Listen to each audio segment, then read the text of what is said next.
Como les decía, nos acompaña Félix Bolaños, ministro de Presidencia, de Justicia. Muy buenas noches, gracias por estar aquí. ¿Qué tal? Buenas noches, encantado de estar en la tele pública. Y yo que se lo agradezco, se lo agradecemos a todos los trabajadores, a todos los que vienen aquí, de cualquier partido. Hay unos que no vienen, no podemos hacer nada, pero no vamos a dejar de invitar a otros si quieren venir. Aunque parezca extraño, ayer los 4 tertulianos estaban de acuerdo en una cosa, y los 4 de hoy también. Sí. Lo de ayer fue un mal día para la política. Luego hablaremos de las responsabilidades, pero en la desafección, en el mal cuerpo que había ayer en el Congreso de los Diputados y el mal cuerpo que hay hoy en pensionistas y usuarios del transporte, valencianos que quieren su ayuda ciudadana, en Ceuta para los inmigrantes, las familias vulnerables, etc. Hoy es un día de resaca. Ayer fue un muy mal día para la política. Sí, coincido. Coincido en que fue mal día, coincido en que pensionistas, personas usuarios del transporte público, afectados por la DANA, empresarios, que había ayudas en el decreto ley de ayer, pues no entienden nada. Y de hecho se produjo una circunstancia que fue muy reveladora. Y es que cuando se conoció el resultado de la votación, los que habían ganado la votación, es decir, los que habían bajado las pensiones y los que habían quitado las ayudas al transporte público, no aplaudieron. Era un silencio de vergüenza, vergonzoso, porque ellos sabían lo que acababan de hacer. Y lo que acababan de hacer era bajar las pensiones, era que hoy el precio del billete del transporte público fuera mayor y que hoy, afectados por la DANA, no tuvieran determinadas ayudas. Y por tanto ese hecho, porque cuando hay votaciones en el Congreso, normalmente quien las gana pues aplaude o muestra signos de alegría. Ayer, sin embargo, lo que hubo fue un silencio de vergüenza por parte de los que ganaron esa votación. Y yo entiendo que los ciudadanos, que a los políticos lo que nos piden es que facilitemos su vida. Si es que a los 350 diputados que estábamos allí ayer votando nos piden que facilitemos y que mejoremos las condiciones de vida de la gente. Y por tanto no entienden que ayer algunas fuerzas políticas, el Partido Popular desde luego, pero también otras fuerzas políticas, bajaran las pensiones. Ustedes no tienen una responsabilidad, es decir, por ejemplo el PP se queja, no recibimos ni una llamada de nadie del gobierno para negociar este ómnibus. Mire, nosotros este Real Decreto Ley que... No, a mí no me gusta llamarlo ómnibus porque es una palabra... Gran decreto ley. Bueno, yo lo llamo un decreto ley de escudo social. Es que ayer había un escudo social para pensionistas que se les subía las pensiones entre un 3%, casi un 3% para la mayor parte de las pensiones, pero a la no contributiva es un 9%. Había ayudas para el transporte público, el rodalíes, cercanías, que eran gratuitos, hoy han dejado de serlo, como consecuencia de este no de algunas fuerzas políticas. Y por tanto a mí me gusta llamarlo como el decreto ley del escudo social. Este decreto ley se trabajó en septiembre con los grupos parlamentarios. Se trabajó en septiembre y se acordó en diciembre con los grupos parlamentarios, que fue cuando lo aprobamos. Y por tanto nosotros hicimos nuestro trabajo. Y por eso es un decreto ley que contiene un escudo social, que contiene medidas muy variadas, pero todas para defender y para mejorar la vida de las personas. La gran pregunta, y se la han hecho, y yo se la vuelvo a hacer, o por lo menos retóricamente se la han hecho. Yo le decía, es decreto ómnibus para uno, un decreto de escudo social para otros, pero mete bastantes cuestiones que para algunos pueden ser distintas. En lo general tiene un tono social, las ayudas a Valencia, las ayudas a las familias vulnerables, al transporte público, los inmigrantes menores en Ceuta, etcétera, etcétera, etcétera.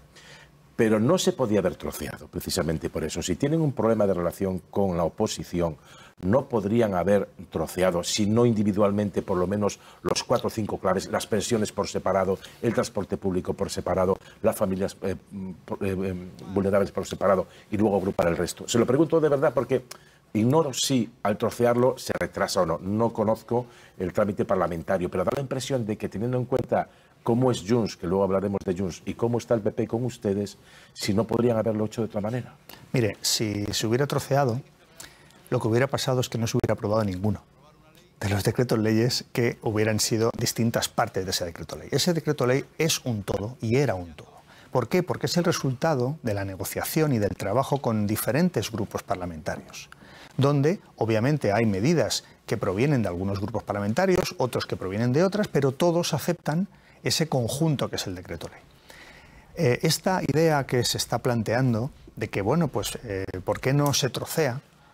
Yo pregunto, ¿pero por qué queremos hacer recortes? ¿Por qué queremos enfrentar unos colectivos con otros?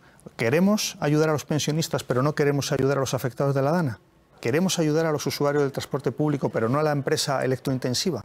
¿Queremos ayudar a los beneficiarios del ingreso mínimo vital pero no a las personas a las que se prohíbe que se las desahucie porque son personas vulnerables que no tienen dónde ir? Claro, es que la época de los decretos leyes de recortes ya pasó. Aquí no se trata de ningún recorte, aquí se trata de proteger a la inmensa mayoría de la ciudadanía. Y ese decreto ley que incluye todas esas medidas es el conjunto del trabajo que, insisto, hicimos en septiembre para que todos los grupos parlamentarios que garantizaban que saliera adelante el decreto ley estuvieran de acuerdo en ese mínimo que era ese decreto ley. Pero entonces en diciembre algunos dijeron una cosa distinta a lo que votaron ahora. Nosotros en diciembre acordamos con los grupos parlamentarios, incluso hablando sobre versiones del decreto ley, acordamos que este decreto ley podría obtener una mayoría parlamentaria. Hicimos nuestro trabajo. Nosotros conocemos ¿Le prometieron el realidad. voto Junts, por ejemplo? ¿Le prometió el voto sí? Teníamos garantizados los votos para sacar adelante este decreto ley. Esto es interesante. ¿Del PP o de Junts? Porque de Vox ya sé que no. ¿De PP o de Teníamos Junts? la mayoría de 179 votos para conseguir 179 ¿Eso es con votos. Junts? Sí, claro, es que se habla continuamente con los grupos parlamentarios y se habló de este decreto ley. O sea, que Junts cambió de también voto. con Junts. Bueno, ha habido unas circunstancias políticas que ellos consideran, además es que lo han hecho público, no es ninguna exclusiva. Ellos no están, digamos, motivando su no al decreto ley por alguna cuestión concreta del decreto, sino que están diciendo que es que han perdido la confianza en el gobierno y en el Partido Socialista, cuando nosotros, bien lo saben los grupos parlamentarios, cumplimos cuando llegamos a un acuerdo. Mire, el Partido Popular votó en contra de la reforma de las pensiones. Ellos aprobaron una ley en 2013 con una mayoría absoluta del Partido Popular que establecía una subida del 0,25% de miseria cada año a las pensiones, pasara lo que pasara con la inflación. 0,25% de miseria. Cuando nosotros reformamos las pensiones en el año 2021, el PP vota en contra y presenta una enmienda a la totalidad. Pero es que ha votado en contra de la subida de las pensiones en el 22, en el 23, en el 24 y ahora. El año pasado que hubo un decreto ley como este, un decreto ley que se aprobó en diciembre y que su aprobación luego fue muy agónica, seguro que recuerdan ustedes en enero, hace un año justo esa votación agónica que salió adelante, ahí también había un incremento de las pensiones y también había una bajada del transporte público. ¿Y sabe lo que votó el Partido Popular? Que no. Como en el 24, como en el 23, como en el 22 y como en el 21. Es decir, que el Partido Popular no nos cuente rollos, que siempre vota en contra de la subida de las pensiones. Y esto es muy importante que lo sepan los 12 millones de pensionistas. Los 12 millones de pensionistas, cuando vayan a las urnas, tienen que saber que si votan al Partido Popular, les van a bajar las pensiones. Y si votan un gobierno progresista como nosotros, se las subimos. En 5 años, este gobierno ha subido las pensiones un 26%. Una cuarta parte de lo que hoy cobran los pensionistas ha sido gracias a este gobierno. ¿Sabe cuánto hubiera subido con el PP? Un 1,25.